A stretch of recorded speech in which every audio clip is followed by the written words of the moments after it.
Welcome to So What's the Strategy? I'm your host, Matthew Kroenig. Today we'll discuss strategy for China. For decades after the end of the Cold War, Washington and its allies attempted to engage Beijing in the hope of transforming China into a responsible stakeholder in the US-led rules-based international system. Under Xi Jinping, however, China turned increasingly repressive at home and aggressive abroad. By 2017, it was clear to everyone that a new approach was needed, and the United States declared great power competition with China America's foremost national security challenge. The Biden administration now refers to strategic competition. But competition is not a strategy. A good strategy starts with clear goals. But what's the goal of our China strategy? What does success look like? What are the major pillars of a China strategy to help us achieve those goals? And what is the role of allies and partners? Is it possible to both compete and cooperate with China at the same time? Our second guest, Congressman Mike Gallagher, represents Wisconsin's 8th District in the U.S. House of Representatives. He's also the chair of the U.S. House Select Committee on Strategic Competition between the United States and the Chinese Communist Party. I asked him whether the Biden administration has a coherent strategy for China. I don't think we do. We have a Janus phase strategy. This administration, as well as the previous one, were divided on China. It can create incoherence at times. And as I look at it, the CCP is masterful in manipulating our incentives and dividing our interests for their gain. And too often they win and we lose. For example, the CCP often holds out diplomatic meetings in Beijing like a carrot on a string for administration officials to munch on, but our national security suffers as a result. We have spy balloons traversing our sensitive military sites, PLA fighter jets intercepting American pilots, CCP spies infiltrating the ranks of our Navy, and they don't seem to pay a price. We tend to just pursue these talks, climate talks, trade talks, while not taking key defensive action that is necessary, such as finalizing the October 7th export rule, taking action on INSPIR, a variety of other things we could do to get tough economically.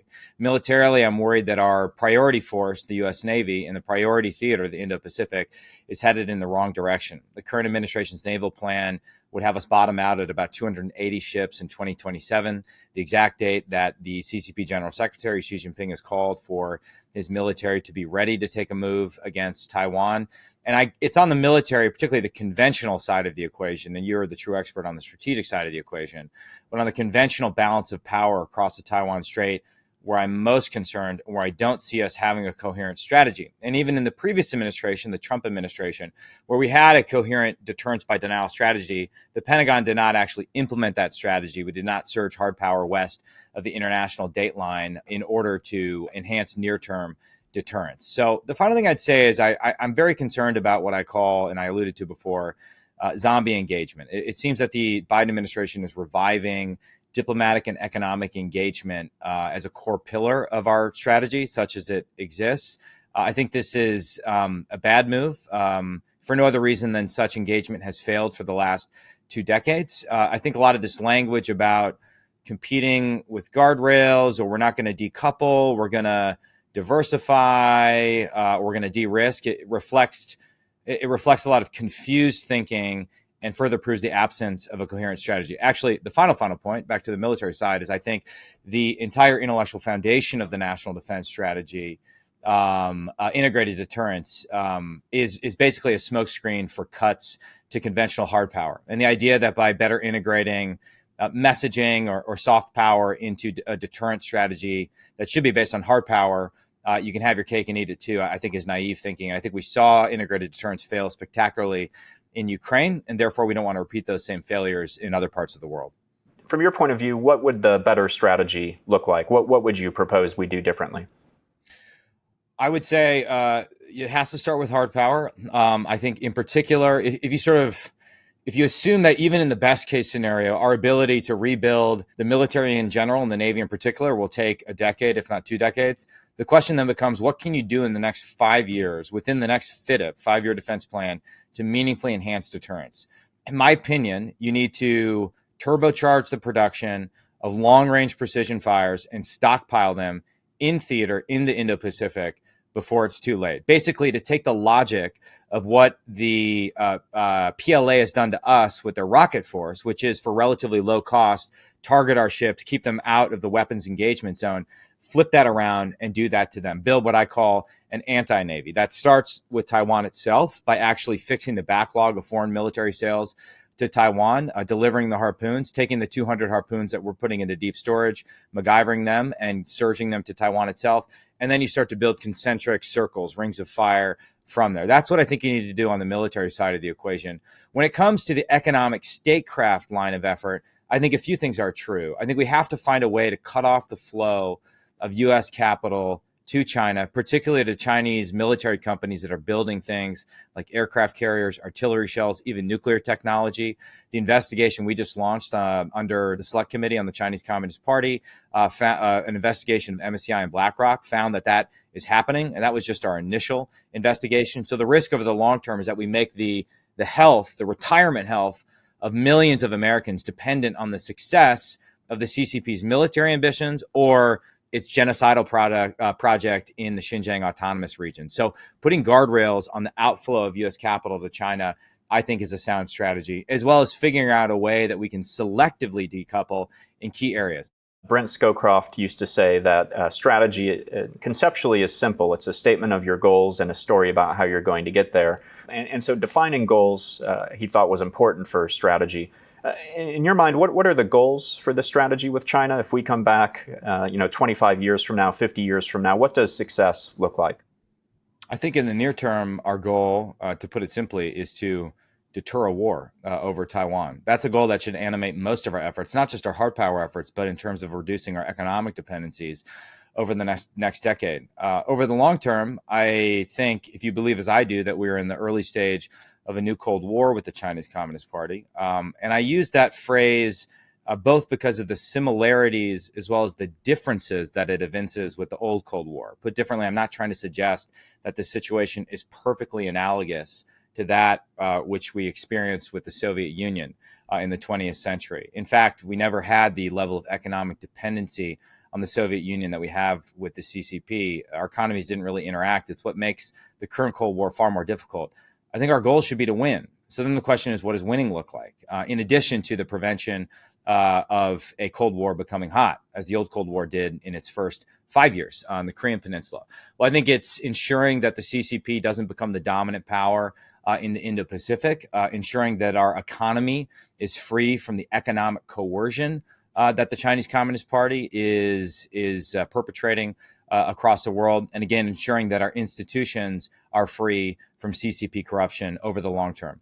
What that means for the CCP internally, I mean, I don't know. Ultimately, I do think that totalitarian regimes are brittle and they struggle to deal with friction. But I mean, right now I'm focused on the CCP's external behavior as opposed to its internal behavior. Though we should keep in mind, as Reagan did at the end of the old Cold War, that we constantly need to be making a distinction between the regime and the people, because the people are often the primary victim of the CCP's atrocities. We should always have that in mind in terms of our public messaging and the way we talk about this and the way we conduct ideological competition.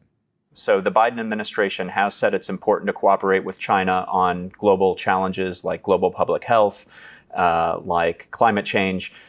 You've expressed skepticism about this zombie engagement. Do you see room for cooperation with China at all, or is this all confrontation and competition? Well, let me say, I would love for there to be something like a crisis communication channel established between our military officials. I think that would go a long way towards enhancing peace and stability across the Taiwan Strait. The problem is both the previous administration, the Trump administration, and now the Biden administration have repeatedly asked their Chinese counterparts to establish such a channel, but they refuse to do it. They refuse to do it despite us sending every major cabinet official to Beijing to beg them to do it. They refuse to do it despite our Secretary of Defense seeking a meeting with his counterpart at the Shangri-La Dialogue. So at some point, I think we have to realize that they aren't interested in cooperation, or just have a clear-eyed assessment of the nature of Marxist-Leninist regimes, which seems to be that they grow more aggressive with the less pressure you apply to them. It's somewhat of a paradox that you have to keep in mind. On the economic front, again, I'm not calling for a complete decoupling. If Wisconsin farmers want to sell soybeans to China, that's fine. If we want to buy cheap textiles from China, that's fine, as long as it's not made with slave labor in Xinjiang. So we'll have some base level of economic cooperation. But again, I think there are key areas we're going to have to reclaim our economic independence from China. The final thing I'd say, however, if you want to engage, there's nothing wrong with engagement per se, but it almost always places the burden of improving relations on the U.S. rather than demanding that Beijing adjust its malign behavior. We seem to give up the farm in terms of slow rolling key defensive activities just to get the negotiating table. While we build guardrails for ourselves, the CCP builds fast lanes to achieve its long-term objectives. And finally, I just would say the people that make the case for engagement usually say we have shared interests when it comes to pandemic prevention, when it comes to stability on the Korean Peninsula, and climate change. Well, just even analyzing those, like an honest assessment of the empirical record along those three lines where presumably we have shared interests, reveals the CCP to be a terrible actor, terrible environmentally, a bad actor when it comes to stability on the Korean Peninsula. And certainly we got a reminder in recent years with the pandemic of how little the CCP can be trusted when it comes to pandemic prevention, when it comes to transparency, when it comes to WHO obligations. And so all I'm asking is that if we're going to engage, we do from a position of strength, and we do it with clear-eyed view as to who we're dealing with in the form of a Marxist-Leninist regime in China.